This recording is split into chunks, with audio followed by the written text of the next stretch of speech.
The following conversation is really important to me. Over the last couple of weeks and months, I've had several conversations with men. Some of them have been close friends, some of them have been colleagues, and some complete strangers. And what I've gleaned from these conversations is that there are so many men right now who are silently struggling. They're carrying a heavy, heavy burden, and they don't want to burden other people with that burden. So they just keep it to themselves and they keep trudging through life. And that load is just very heavy and very lonely to the point where some of them might even be considering maybe it would just be easier if I wasn't around anymore. And that breaks my heart completely. So I decided I wanted to start having some conversations and creating some tools to help some of these men out. And this is the first of hopefully many conversations to come in the future that are specifically geared for men, for husbands. This particular conversation is with a friend of mine who's also a coach for men. His name is Chad. And we talk about despair and how to overcome it. I think it's a really useful conversation. Chad's a wonderful guy. And ultimately, I hope that you find this conversation helpful. And if you do, that you share it with a friend or a man in your life who might really need it. Hey, everybody, welcome to the show. This is Nate. I'm here with my friend Chad. Chad has an amazing story. We're going to get into it today. He's somebody that I admire because he has quit his job and his career on multiple occasions, but this time specifically to pursue, I think, what is a very noble and virtuous goal of helping men live more fulfilled lives, to be amazing husbands, amazing entrepreneurs, amazing providers. And he recently also has sworn off social media, which I think is something that we might touch on a little bit today. So, welcome, Chad. I just want to have a conversation with you. I'm so excited to be here. I will go wherever you take me 1000%. Um, how are you? I'm really good. Yeah. I'm alive. I'm above ground. I'm on my feet and just having an experience in life unlike I've ever had before. Mm.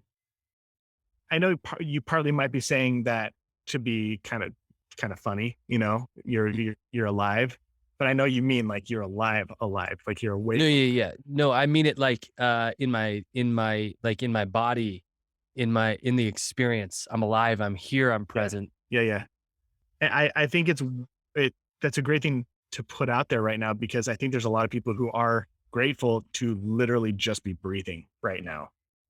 There is a heaviness in the air that I have been feeling a lot lately, Yeah. and I'm glad that you are in such a good, alive place right now. And what I kind of want to talk to, or who I want to talk to today, is the person who is barely surviving. Yeah. Well, I think one of the reasons I started using that as like, "How are you?" and I'm sincerely checking in and like, "Am I there?" And I am at the moment. But further than that, the reason that I've really like started to pay attention to that and presence that in my life is I'm talking to 2 to 5 new guys to me, like new men to my life that describe their existence as dead. Yeah, on the Like, regular. just dead inside. I feel dead inside. I can't tell you how many times I'm hearing that over and over again. Where does that come from? I mean, if it were that simple of an answer, I mean, if it was that simple to answer, I think most of us would find a way to be alive. But I have a theory. Great. I'd love to hear your theory. And maybe the more appropriate question is, have you ever felt that way in your life? And Oh, absolutely. and based off of your experience, where did that come from? You can Um, answer whichever of those two questions that Great. Yeah. I love speaking right. from my experience way more than like prescriptive conversation. Yeah, me too. Um, but from my experience, when I feel the most dead inside, when I feel the most disconnected from reality, life, people, all of that kind of stuff, it's because I've stopped taking risks, intentional risks and I'm not talking about financial risks. I'm not talking about um, business risks, although those things can like be a part of it. What I'm talking about is conversational risk and relational risk. Mm. Um, stopped putting myself at stake for something that's more meaningful than what I have right now, or putting myself at stake for something or someone that could make my life more meaningful. And I think like when I say putting myself at stake, like risking my ego, risking my energy, risking looking bad, looking stupid, feeling dumb, risking like energy's a big one. Like a lot of guys talk to me about energy. Like they just don't have the energy to make the connections that they want to make in their life. And as long as you don't have the energy to make those connections, you're going to feel dead. So it's a paradox, right? Or even like a catch 22. If you don't expend the energy necessary to make the connections, you're going to feel dead. But when you don't make the connections, you feel dead. Yeah. Yeah. That's interesting. What Tell me a story about a moment where you felt a little dead. Um, I think there's been a lot of phases in my life where I felt dead. I think one of the most recent was honestly was about 2 years ago. Are we gonna are we gonna talk specifically about kind of what you brought up to me about like I would love to. can, okay, great. Um, this is interesting. So about like probably 3 years ago, um, I was making a big shift in my career, as you mentioned in the intro. And I had for a few years up to that point, I had my foot in two camps. I had one foot in media production, which in this business that I've owned for we're going on 12 years now, Shade Tree Films. I had one foot in that camp and just doing it mediocre. Yeah. I had lost, I had given up my passion for it. I'd chosen not to like make that my thing, but yet I was still running the business. I had built a clientele and a reputation that it could just kind of like self perpetuate, you know? Yep. And then I had one foot in this other area of life that I really, really wanted to pursue. And it felt so big and amazing to me and passionate and all of that kind of stuff, but I still was only one foot in, and I was trying to like I was convincing myself that I could do both, that I could have one foot over here and one foot over here, and and it really created a tension in my life that I didn't even recognize that that's what it was from. And what happened is um I was too scared to go after this thing, which is coaching men and coaching business owners in general. I was so scared to like go after it, to like claim it for myself, that I was holding on to like what Shade Tree was in the production company. And so that could be like my fallback or my saving grace, or keep me not at stake for this thing that I really wanted to do. And in all of that as well, I was not risking with my wife, Katie. I was not paying attention to her and what she was needing, wanting, feeling, what she was doing for our family, what she was doing for me. It was just a time of like really selfishness. I think, like just like and I noticed you reached out to me and you said, "Hey man, I had a couple of guys reach out to me and talk about like, maybe it's just better if I'm not here." Meaning like on this earth, in this life, in my family's life. Maybe I'm the problem or whatever. Um, and if I were just gone, everything would just be easier. And I specifically remember, this is so interesting to think about. I specifically remember a hike that we went on as a family. We're outdoors people. We're constantly doing something outdoors if we have the time we're together. I specifically remember um we went on this hike, and the interesting thing about my kids, and they're getting a little bit older, so this isn't as true now. But the interesting thing about my kids is like when we were going to go on an adventure, especially a hike, they never wanted to go. They like never wanted to go. They would fight us tooth and nail, like, oh, complaining and all this stuff. And then when we would get out there, like 10, 15 minutes into the hike, they're having the time of their life, like asking us why we don't do this more often. You know, and like I've even had we our 12-year-old now, Kenya, she has even told me when we're outside like doing something, she's done this multiple times. She's told me, Dad, you got to remind me that when I don't want to go, I actually want to go. But anyway, what had transpired this morning before we went to the hike was that the regular thing happened. We told them we're going on a hike, we're getting ready, and everybody got super grumpy. And I interacted with my kids and Katie in a way that I was not proud of. Um, I don't remember the details, but I do remember that it was just like one of those moments where said some shit, like, got upset, wasn't supportive. I was playing the victim. Everybody was doing it to me and really just like sunk into that spot and never made the amends. We just went on the hike and I remember uh thinking to myself, man, you can't like you keep messing up. And this happens over and over and over again, where you lose your temper, you manipulate people, you get angry, you overreact, like all of that stuff. Like, would these people just be better without you? Like maybe there's somebody out there who could love Katie in a way that she deserves. Or, maybe there's somebody who could have enough patience with your kids that they would get their love and, and that would be modeled for them and they would then grow up to be more patient, loving, caring people. And it was so dark, man. Like, it was such a dark, dark place to, like, start think and we're hiking, right? And I'm being silent, and I'm, like, hanging back as, like, angry dad, like, I'm so mad at everybody and, like, blah, blah, blah, blah, blah. And these thoughts are going through my mind, and I was it scared me. Yeah. Like, it really scared me. Like, "Wow, you are capable of thinking that?" Going to that dark And place. yeah.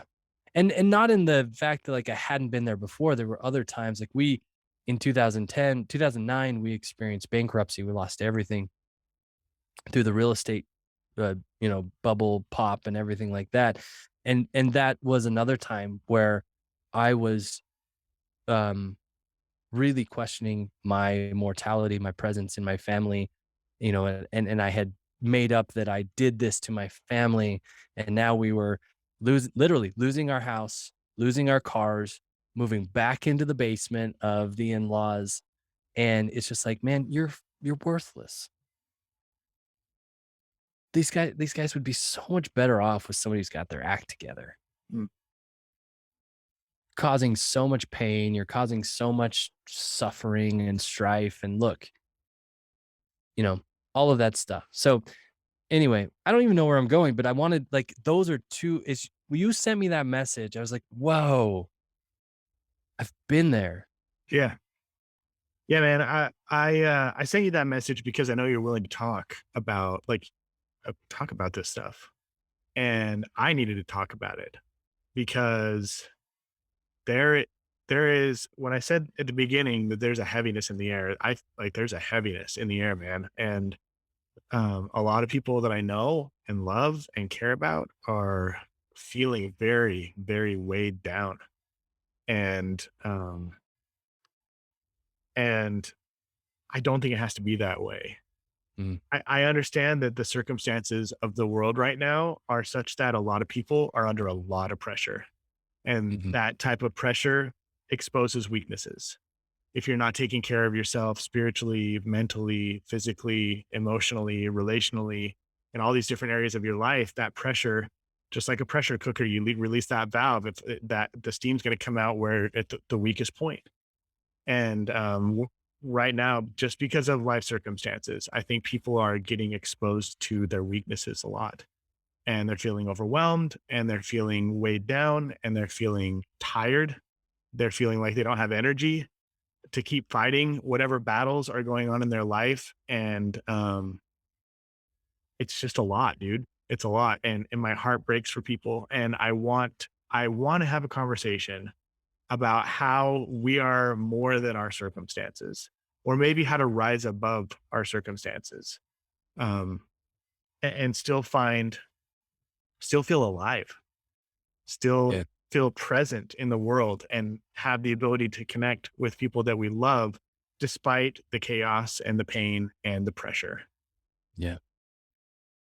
You know, it's interesting. The timing of this conversation is really interesting. I just, 30 minutes ago, I got off a coaching call with one of my clients who is going through a divorce right now. And in the state that he's in, like the physical state, uh, in the South, you have to live apart for a year before you can actually have a legal divorce. Yeah.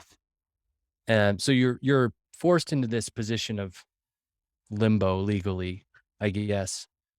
And it's really new and raw for him. And so he's going through a divorce. He's a real estate broker. He lost his position at the brokerage that he was working at. His two oldest kids want nothing to do with him because of some of the stories that are being told throughout the relationships, and, like, I won't get into that, and there's a Right. lot of, like, this and that, and she said, he said, Yep. Yep. all that kinda stuff, but for whatever reason, his older kids are not willing to communicate with him at the moment, and this was the exact conversation that we had today, is he is wondering, "Why me?" And he's waking up every single day with the question, "Why is this happening to me?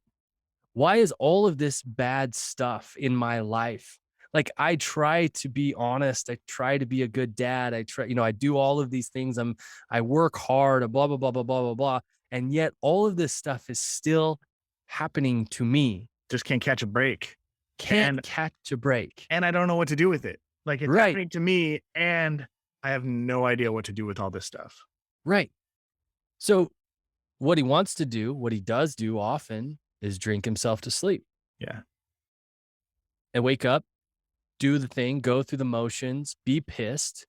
The thing that kicked off, so the way that I structure our calls is I don't have an agenda going into the calls. My first question for them is like, what's top of mind? And he got on the call today. He's just like, I'm pissed. Mm. I'm really pissed. And I don't even want to be on this call. I said, perfect. You gonna stay? He said, yeah, I'll stay. And this is what came out. And what's interesting is, and I think not a lot of people like to hear this, but this is the conversation that I have both with myself and with my clients when they're asking, why me? Why is all of this happening to me? Why am I living in these circumstances? I don't deserve this. And I usually ask them, when did you become so significant? And I don't ask that in like I don't think you're worth anything. I think they're worth everything they choose to be worth. I ask it in, when did you buy into the lie that the universe revolves around you? Mm. And if I think about the times, like these stories, these times in my life where I was talking about feeling this way, right? It's like I had certain expectations of how life should go and how the universe should operate around me, and I put myself in the center of it. And then when it didn't happen, I was pissed and thought, well, I'll just take my ball and go home. Yeah. So the idea, I mean, it's like I said, it's not a glamorous idea, but it's like, when did you believe that the universe revolves around you? I have this other story that, can I tell another story? Is Yeah. that right? All Yeah. right. You just stop me and like, I'm good, man. I'm here for whatever. it. All right. So I had this other experience with another client a couple weeks ago. He's just like this killer filmmaker, DP on the East Coast. And um, he is killing it, like revolutionizing his business, showing up for his employees in a way that's so meaningful that he never has before. connected to his wife in a way that he tells me almost every week, Chad, I didn't even know that this type of connection with my wife was possible. Mm. And so he's just killing it in every way. So we get on this call and he's pretty pissed. I'm immediately curious because most of our calls are just like him reporting all of the good stuff that's happening for him, right? And all of the action that he's taking and all of the risks that he's taking. Anyway, gets on, he's like, I'm just mad, man. I'm really pissed. I said, all right, what's going on? He said, well, we're doing this project for a nonprofit. We're donating our time, our resources, our team, all of that kind of stuff. And we're here, we're on location, we're shooting, and we wrap shooting. And I was running 2 large generators. Um, and I can't remember if it was 2 or 1. It doesn't matter. Let's say it was 1. I was running a large generator to run a lot of the lights that we were running on location. And as we were wrapping, I took the generator and I put it out behind the building so that it could cool down while we finished wrapping everything up, winding up our cords, packing up our lights and our cameras and blah, blah, blah, blah, blah, taking care of things. And he said, when we wrapped up, I went outside and the generator was gone. And he said, $8,000 just gone. He's like, what's up with that? Here I am. Look at everything I'm doing. I'm volunteering my time. This shoot cost me so much. I'm doing good in the world. And yet this generator gets stolen. And I asked him the same question. I said, dude, when did you become so significant? He's like, what are you talking about? I said, do things get stolen? Yeah. Well, then why don't they get stolen from you? Hmm. It's like, like it was just like this. It's nothing new. It's not like this, like amazing idea or whatever, but we forget that we're not the center of the universe, that the circumstances, our circumstances and the way that we view them, the way that we frame them and our perception of them is up to us. Yeah, your problems aren't personal. Right. It's like nobody has a vendetta. There's not some ominous force in the universe that's like, I'm going to see if I can make Chad's life hell today. That's right. He's overdue for getting robbed, or he's overdue for having an argument with his wife, or, you know, the if we're going to run the calculations of the universe, it's his turn to have some sort of travesty or whatever happen in his life. That's not how it works. It's just life happens. That's right. Accumulation of people's choices, and sometimes you're on the receiving end of a bad hand. Yeah. And it gets worse than that. Yeah, for sure. Oh, this story does? Just the frame, I think, is that I actually believe as I examine my own experience and when I show up in these ways of like, why me, all of that kind of stuff, it's like, it is one of the most insidious manifestations of arrogance for me. And more. Um, well, arrogance is, I can't better define arrogance than thinking that I'm the center of the world, Yeah. that everything revolves around me, and that if it doesn't, then something is wrong. And it's just it's a tough pill to swallow, but when I can get connected to my arrogance, then I can make a different choice. Then I can start to look at, you know, well, like the question to me is so much, the question of why not me becomes so much more valuable, and then the one not me, why not me always leads me to, not always, in my good moments, when I'm present, when I'm aware, it leads me to, so what, now what? Let's talk. And I don't, No, go ahead. go ahead. Let's talk about so what now what. Because I think this is a good foundation to have this conversation upon, which is like, hey, your problems aren't personal. You're not the center of the universe. The bad stuff that's happening to you isn't. It's in large part, a lot of it is outside your control. It's just bad circumstances that happen. Some of it might be in your control, um, But let's get to the so what now what, because I think where people really get into this helpless, hopeless, I I think the world might be better without me place starts with I got these problems and I don't think I can do anything about them. I'm trapped. My problems have me trapped. I am having XYZ experience with my help, with my job, with my marriage, with whatever, fill in the blank. I feel like I'm chained. I can't I can't make any changes because I can't face the outcome of whatever the change entails. And so I'm just stuck and I just have to sit here in this miserable place until things change, my circumstances change. Like, can we walk through that situation? Because I think that's where the despair really sets in. Yeah. So, there's a really simple Buddhist principle of impermanence. And, our lizard brains, our survival brains want to convince us that our circumstances are going to last forever. Mhm. It's always going to be like this. And it's interesting because like in the work that I do, I talk a lot about default future and generative future. And default future is where the past dictates the future, right? So we focus on what's happening either now or in the past, and that means what's going to happen in the future. That's all, like that's what we're going to get. It's an indication of what's coming, right? That's default future.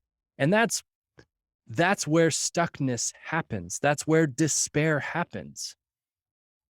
And unfortunately, um despair supported long enough can lead to resignation. Like if you entertain despair long enough, meaning that default future, what's happened to me in the past will always happen to me in the future, eventually that has to become resignation because you can no longer expend the energy it takes to keep hope alive for Mm. something different. You become This is apathetic towards life. yeah, yeah. And when somebody approaches me to like start working together, the one thing that I'm really paying close attention to is where on this spectrum of despair and resignation they are. Because if they're in resignation, like if they're resigned, I'm not saying it can't be done, but it's a long haul. Like it's a Yeah. lot. And I'm probably not the first line of defense for that. Like I'm usually going to be recommending them to like a therapist or helpline or something like that. Um, but I'm really good at identifying despair and making a plan to then take it to generative future, which is what I'm really interested in, which is whatever's happened in the past, whatever you've been dealt, however you've shown up, has nothing to do with where you can go. It's just information. It doesn't dictate it. It doesn't, determine the future that you have. So we want to get to into a space where we're dreaming again. We're thinking about what's possible. Like if you like one question that I love to ask is how good could it get? Yeah. It's a great question. Like the men that are in despair about their work or their marriage, and they first come to me and I ask them, well, I got a question for you. How good could it get? And they're like, there's like no words at first. Oh, I haven't even thought about that in years. Well, maybe we should start thinking about that. That sounds fun. Yeah. Why why is that such a powerful question for you? Because there's no right answer. There's like there's no limit to it. And we place limits on ourselves all the time. And naturally, like it's something that we naturally do. It's whatever you want to call it, the lizard brain, evolution, whatever, we place limits on ourselves for survival, perceived survival. That we no longer really need. And you know, I hear a lot like I hear stuff like, I'll ask people. I think it's interesting to ask people, when did you stop dreaming? And most people can't like pinpoint the time in their life that they stopped dreaming about this thing, or like stopped like wanting something more, or wanted to improve this thing. And and then I'll follow it up with, why do you think you stopped dreaming? They said the disappointment's too devastating. Like that's the answer that I get a lot to that question. And when I push in on that, that's not actually we can work in a way that come to the realization that's not actually the truth. It's not the disappointment that they're scared of. It's what failure, quote unquote failure, might mean about them. Like these stories that they've made up about who they might be, or they're afraid they might be. Stupid, incompetent, what you name it, I've got them all. In my darkest places and Yeah, in yeah. my greatest fears, I've got them all. Um, but that's really what's driving it. It's not the disappointment, because when most people, when they're dreaming, when they're looking, when they have a vision they're working towards, they report more fulfillment, regardless of where they're at in relationship to the vision, like to the outcome.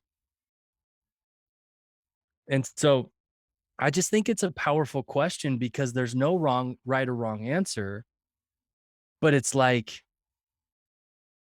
we just often don't think that way. We don't it's not it's not a regular conversation that we have with each other. We don't, get together for dinner or whatever and say, "Hey, Nate, how good could your marriage get, man? What's possible for your business?" Maybe we should chat.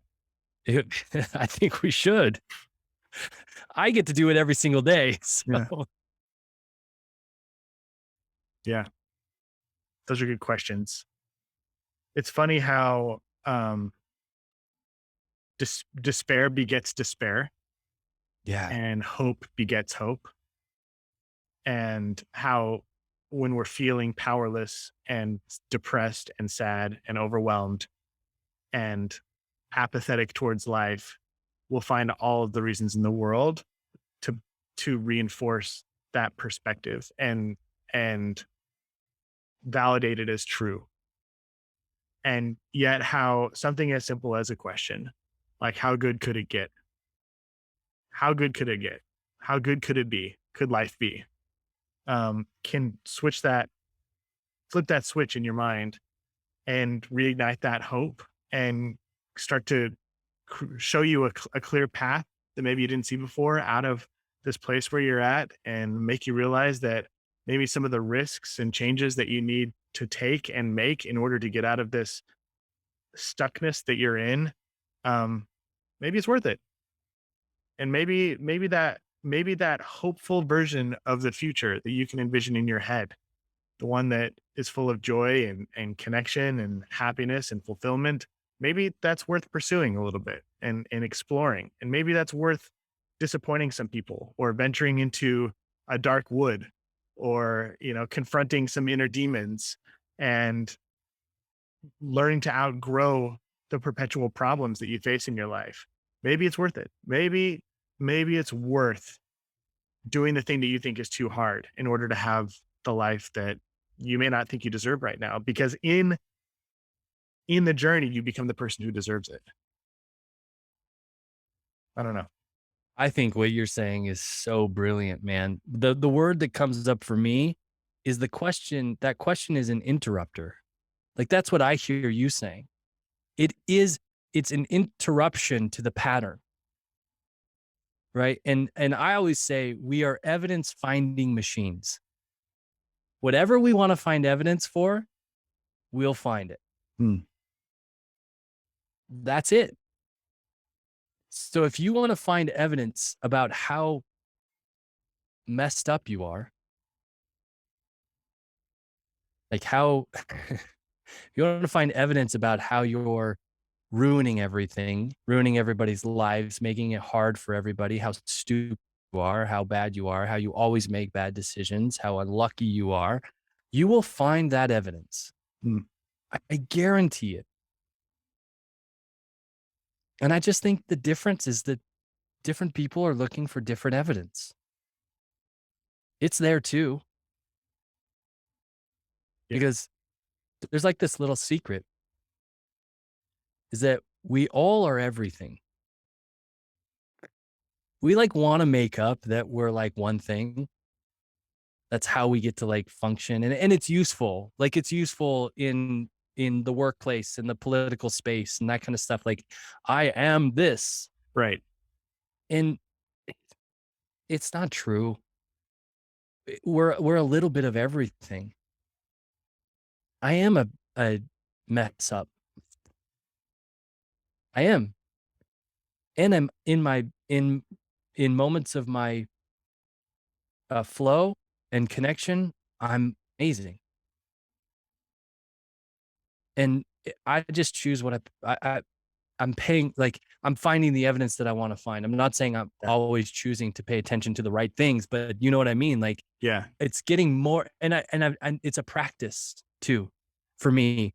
Like, the practice is being aware, making a choice, being aware, making a choice, being aware, making a choice, and over again. So, anyway, I don't know if that makes sense, but Yeah, yeah. I think we kind of label ourselves like, oh, I'm a screw up, or oh, I'm reckless, or oh, I'm insensitive, I'm a failure, I'm not creative enough, I'm not ambitious enough, I'm not extroverted enough, I'm not in shape enough. There's all the not enoughs that we have in our head. It's like, yeah, yeah, you might be all of those things, but simultaneously, you are its direct opposite at the same time.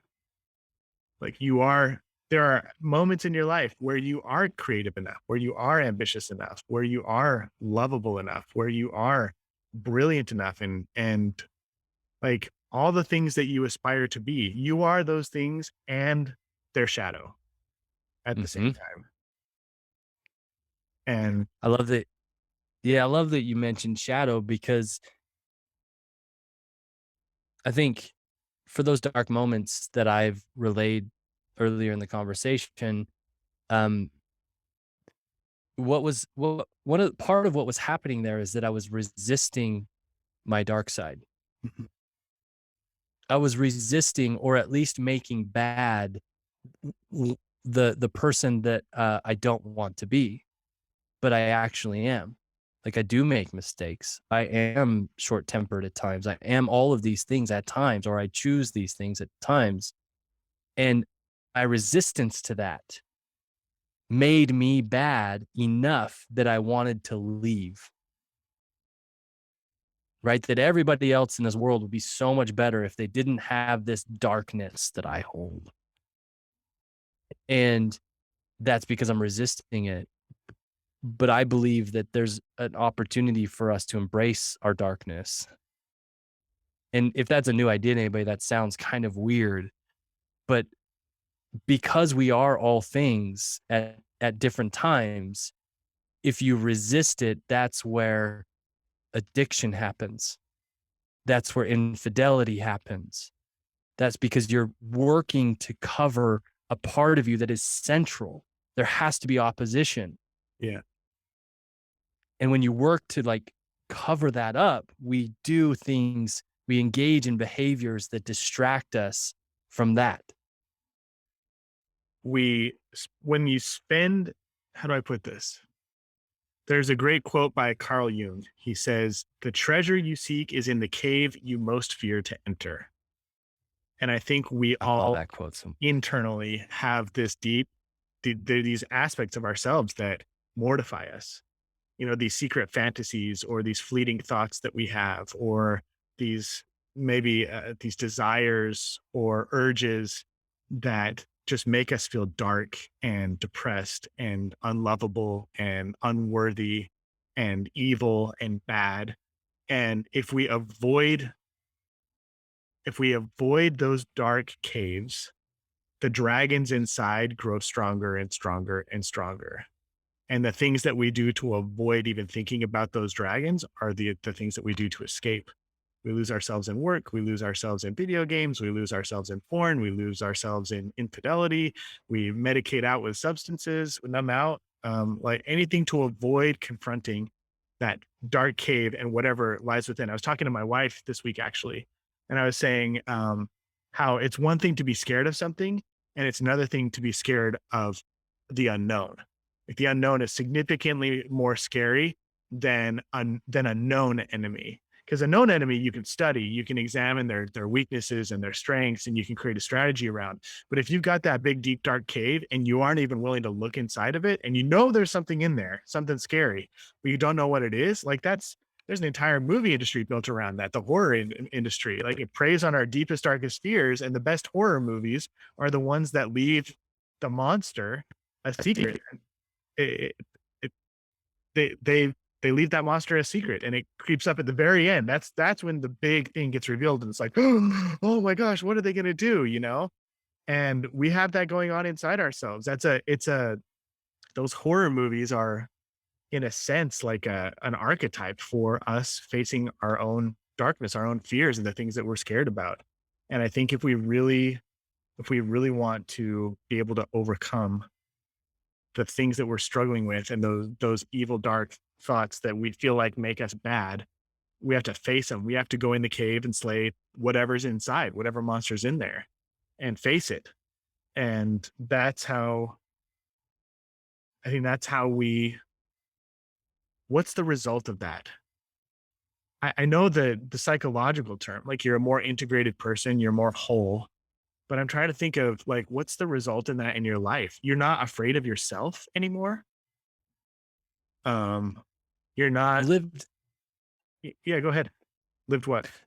the lived experience for me that I've noticed and what I invite my clients into is like, if you're living an integrated life, like that's so nebulous. I get it. Like, what does that mean?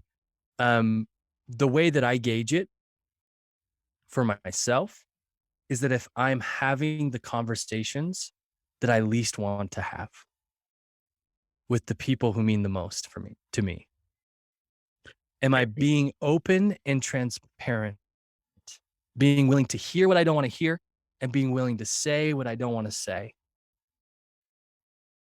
Which to me represents a life that's free of shame. Yes, exactly. It's like I am okay being an imperfect person who makes lots of mistakes because I know everybody is that way. And I'm willing to be generous and forgive and give grace to people who are going through and facing their demons, going through life and facing their demons. And I know that because I can do that, other people can do that for me. And at the bare minimum, I can do it for myself. And so the ability to live without secrets, the ability to live without that crushing, nagging feeling in the back of your mind that you're not good enough, that you're not worthy of love, that there's something wrong with you, that if they really knew who you were, they wouldn't accept you and love you, that you're going to hurt the people that you love the most if they find out the truth about you, and they're going to leave you and abandon you, and it's not going to be worthwhile, and you're not capable and competent enough to overcome the trials that you're facing right now. Like you get rid of the shame, and that voice kind of loses its power. It doesn't go away, but I think it loses its power over you. Yeah. Is that fair to say? Totally. And even I think from my, like the way I describe my experiences, like it actually becomes more powerful for what I say I want Hmm. because it is part of me. There is no, like, I'm not trying to diminish a part of me. I'm just trying to integrate it. I'm trying to like, I'm working, I'm practicing to like, even though I want to be a jerk or even though I want to do this whatever, I'm going to take that with me and I'm going to go do what's actually for what I say I want. Yeah. It's interesting. I think I've been thinking about this week a little bit about admitting your capacity for evil Mhm. and admitting that you can be a jerk, that you can be a really mean, terrible person who takes advantage of other people. Admitting that to yourself gives you the power to choose something else. But if you're ashamed of it, you still have that ability, but you just try and hide it. And then it creeps into your life. And I was thinking this week of all the times, like growing up, that I look back, you have those I don't know if you have these moments, but I think back on these moments in my life and I'm just like, oh, like laying in bed, falling asleep at night. And right as I'm about to fall asleep, I remember one of those cringy moments and I'm like, oh, I can't believe I did that when I was 15 years old or whatever. And it's in those things, those moments that I still have shame around are the moments where I was acting from a place where I was trying to deny that I had the capacity to do the the things that I did that were harmful to others and to myself. And yeah, it's so interesting I relate to that when so we so live deeply. when we live in denial of our capacity to do evil, then that capacity to do evil still exists within us, but it can live unchecked. But when you acknowledge that capacity in yourself, you have the ability to rein it in and like manage it and choose something different. And I think that's been a big breakthrough for me as a man. Is just like admitting what a terrible person I can be, all of the horrible things I'm capable of. It's humbling. My my mentor, he will often start trainings with executive teams by saying this. This is his opener. You're all assholes. Said, do you know how I know you're all assholes? Because all of you right now are thinking about how you're not assholes. And his point is, we're so disconnected when we make ourselves the hero of our own story. And when we do that, there's this part of us that we know because we know ourselves so well, we don't have anything to do with. Mm, Like we don't have anything to do with it. Like it doesn't fit in the puzzle. The pieces don't fit because I'm this great guy over here, but I also have the capacity for this. Oh, I've got to avoid that. I've got to push it away. I mean, you brought up porn earlier. That is a constant conversation between me and my clients. And I don't really ever want to know anything about their porn usage. I want to know what they're avoiding yeah, about themselves, what they're holding shame of, like for, like what is it about you that you're not accepting? And if you can accept that, you'll make peace with the porn, I believe. yeah, I like it, man. So many interesting thoughts here, and I wish I don't know, man. I could talk to you for a really long time. But maybe we should. I know you have to jump off the in a minute here. You got another call, so I want to tie this up with a bow. If you could send one message to the man out there listening to this right now, who feels at the end of his rope, who feels overwhelmed, who feels stuck in the middle of his problems, who's who's on the verge of like he's feeling despair and on the verge of what was the word you used? Wasn't apathy, just like Resignment, resigning. resignment. Yeah, he's Yeah. on the verge of resignment. Whoa, what's your message to that guy right now? Can I have You may, yes, two messages? My first message is you're probably trying to do it alone and stop it. yes, yeah. Thank you. Stop it right now. Say more about why. It doesn't happen. You're not an island. You don't only affect yourself. You are you are an integrated part of a human experience.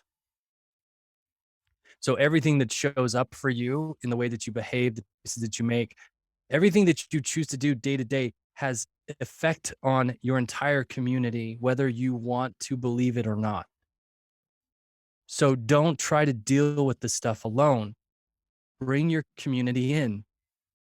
You mentioned secrets, Nate, like which is such a big thing that I talk about on our trips. Like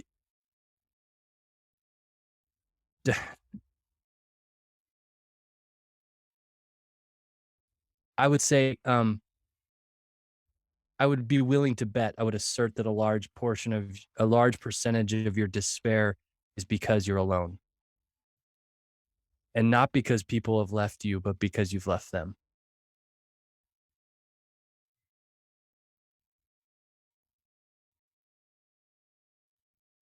Look, man, I lived it for two 30, 2 years, 33-ish years of my life, and I didn't even know what it meant to, like, let somebody in, Yeah. and I live such a rich life right now, like, such a rich life of men in my life, my wife and my kids, and just don't do it alone. I mean, that's the biggest one, and then, the second message would be to get curious. Most of us don't live our daily lives in state of curiosity. We often live our lives in a state of proving. And if you think about life, life happens in language. That's one of the principles that I talk about a lot. Like the language that we use reveals our reality, right? So whatever I'm saying to you, and we've lost, I don't know if we lost it or if it just was never like a common thing, but most of us don't listen in a way that we're wanting to see where people are at by the language that they use. And what curiosity does is it opens up possibilities. Like typically, so the reason I brought that up, sorry, the reason I brought that up is like there's two ways of listening to prove and listening to learn. When you're in despair, you're listening to prove all of the things you've made up about yourself and the world around you. But if you get curious, like truly curious, like just like, I want to know, and I haven't made up, I'm putting aside what I've made up about it. And I'm willing to be surprised. Like even that, if you will just let yourself be surprised again in life, here's a practice that I was doing, that I am doing is our house in Utah faces the East Mountains. And it sounds so stupid. I've never even talked about this publicly, but what I've been doing is a couple times a week is I've been walking out my front door in the morning, opening the door and acting surprised by the majestic mountain view that's out in front of my house. And just genuinely like feeling like, what would it be like to see these for the first time? Because Katie and I talk about it all the time. We live, Nate, I mean, this land, like we live at the foot Beautiful. of these majestic monsters. And we go and do our daily lives around them, around the bottom of them, and we rarely even look up at them. And so like even that was for me was just like a practice of like, how are you going to bring surprise back into your life? And surprise happens when you're curious and you're open to learning, right? And you're open to something new, a new experience, even if you've done it over and over and over and over and over and over and over again. This is why I tell people, and I think I've heard you say something similar. It's like when guys tell me that they have the same argument with their wives over and over and over again. It's like, of course you have, because you've only listened to prove your point. Yeah. You have you ever stopped to like listen to learn about her in that moment? Because if you did, I guarantee there's something there to surprise you. I love it, man. Thanks for talking to me today. Dude, thanks for having me and inviting me. And Yeah. Yeah. These conversations mean a lot. yeah, me Uh, it means the world to me too. Tell me if somebody listened to this and is like, dang, I want to hear Chad talk to me more. Where should they go? Or have Chad listen to me even better. Yeah. Text me. I have a text line, and it goes directly to me. I interact with it on a daily basis. I also send out some like meaningful messages there too. If you want that, I can tell you how to opt into it. But if you text me 844-479-0134, I'd love to talk. You're wonderful, dude. Keep doing the amazing work you're doing. Thanks, brother. Thanks for the time. and just the thoughtfulness. Yeah, you're welcome. Now feels like a great time to tell you about the Epic Husbands Experiment. This is a project I've been working on for several months. I've created a powerful, life-changing 3-month experience for between 8 and 12 men. That's it. It's a very small group. I'm specifically looking for men who are ready to level up as husbands. Men who might be feeling a little burned out. Like no matter how much effort they put into their marriage, they always feel a little bit like a failure. Men who may not have a tight-knit group of close male friends in their life. Men who are ready for more emotional intimacy in their relationship and the awesome sex that comes with it. And men who just really care about their relationships. If that sounds like you can go apply to join the Epic Husbands Experiment. Just go to epichusbandsexperiment.com and follow the instructions. Once again, I'm only taking between 8 and 12 men through this program with me, and the only way to get in is by filling out that application. This is one of a handful of things that I'll be doing over the next few months to help alleviate the problems that were talked about in this episode. Thanks for listening, and we'll see you next week.